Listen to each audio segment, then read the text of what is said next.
Welcome back another video. मैं हूँ CST और आप देख रहे हैं CST क्रिएशन अमेजिंग फैक्ट। अध्ययनों से पता चला है कि हम जिस हवा में सांस लेते हैं उसमें, समुद्र जल में और माउंट एवरेस्ट के शिखर के पास माइक्रो प्लास्टिक पाए जाते हैं, लेकिन अब ये बादलों में भी पाए जाने लगे, जिससे मौसम के पैटर्न और वायुमंडल पर पड़ने वाले प्रभाव के बारे में चिंता बढ़ गई है। अमेरिकन केमिकल सोसाइटी के द्वारा शोध में पाया कि पूर्वी चीन में माउंट ताई के बादलों के नमूनों में माइक्रोप्लास्टिक के अंश मिले और रिजल्ट ये निकला कि कम ऊंचाई वाले सघन बादलों में माइक्रोप्लास्टिक के अंश बहुत ज़्यादा मात्रा में पाए जाते हैं, जिसमें पॉलीथीन टेरेफ्थलेट, माइक्रोप्रोपाइलिन जैसे सामान्य पॉलीमर शामिल है। रिसर्चर्स ने बताया कि एयरबॉर्न माइक्रोप्लास्टिक लंबी दूरी की यात्रा तय कर सकते हैं और ये एटमॉस्फेयर में कई क्लाउड प्रोसेस से भी गुजर सकते हैं। क्लाउड माइक्रोप्लास्टिक का डोमिनेट साइज 8 माइक्रोन से 1542 माइक्रोन था, जिनमें से 60% ऐसे माइक्रोन थे जिनका साइज 100 माइक्रोन से कम था और अदर पॉलीमर डिफरेंस साइज के साथ गहरे रंग के थे।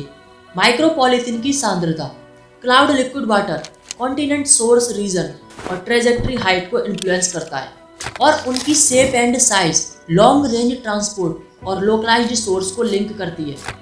और आपको बता दूं, इन माइक्रोप्लास्टिक्स की सरफेस पर सीसा और पारा जैसे जहरीले पदार्थ मौजूद होते हैं, जो बादलों के विकास में तो सहायक हैं, लेकिन बादलों के संपर्क में आने वाले माइक्रोप्लास्टिक अल्ट्रावायलेट लाइट और क्लाउड वाटर शामिल हैं, जो अपनी साइज और शेप बदल सकते हैं। और ये माइक्रोप्लास्टिक आवेशित कणों में बदलकर सीसा, पारा और ऑक्सीजन से युक्त, जो बादलों के निर्माण में और एयरबॉर्न मेटल के वितरण को प्रभावित करते हैं।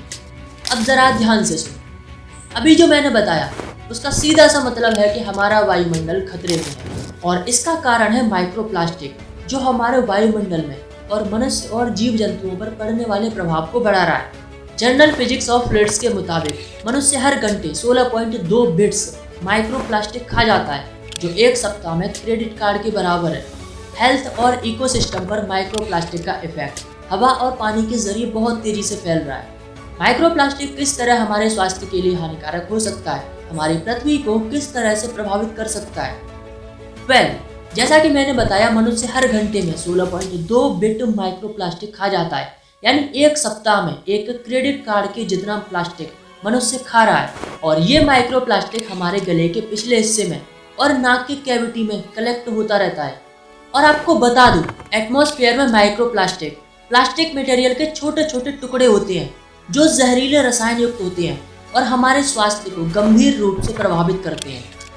University of technology Sydney, western Sydney university, Urmia university, Islamic Azad university, university of Comilla और क्वींसलैंड यूनिवर्सिटी ऑफ टेक्नोलॉजी के रिसर्चर्स ने बताया कि ऊपरी वायुमंडल में माइक्रोप्लास्टिक का परिवहन और जमाव का एनालिसिस करने के लिए कंप्यूटेशनल फ्लूइड डायनामिक्स मॉडल को तैयार किया गया, जिससे पता चला कि 1 लाख टन माइक्रोप्लास्टिक के कण मिट्टी, पानी और हवा में मौजूद है और ग्लोबल माइक्रोप्लास्टिक प्रोडक्शन दिन ब दिन बढ़ता जा रहा है, जिससे हवा और पानी में माइक्रोप्लास्टिक की डेंसिटी बढ़ती जा रही है।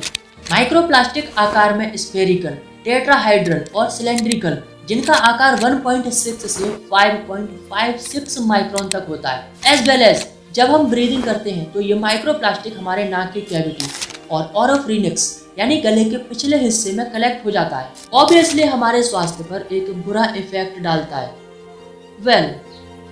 माइक्रोप्लास्टिक एक खतरनाक चीज बनती जा रही है। प्लास्टिक हमारी लाइफ में स्वास्थ्य के लिए सबसे ज्यादा हानिकारक है। इसकी वजह से हर साल समुद्र में 1 लाख स्तनधारी जीव और 1 मिलियन समुद्री पक्षी और कई मछलियों की प्रजातियां मारी जाती हैं। वीडियो को लाइक, शेयर एंड चैनल को सब्सक्राइब करें और प्लास्टिक बैग्स की जगह इको बैग्स का इस्तेमाल करें।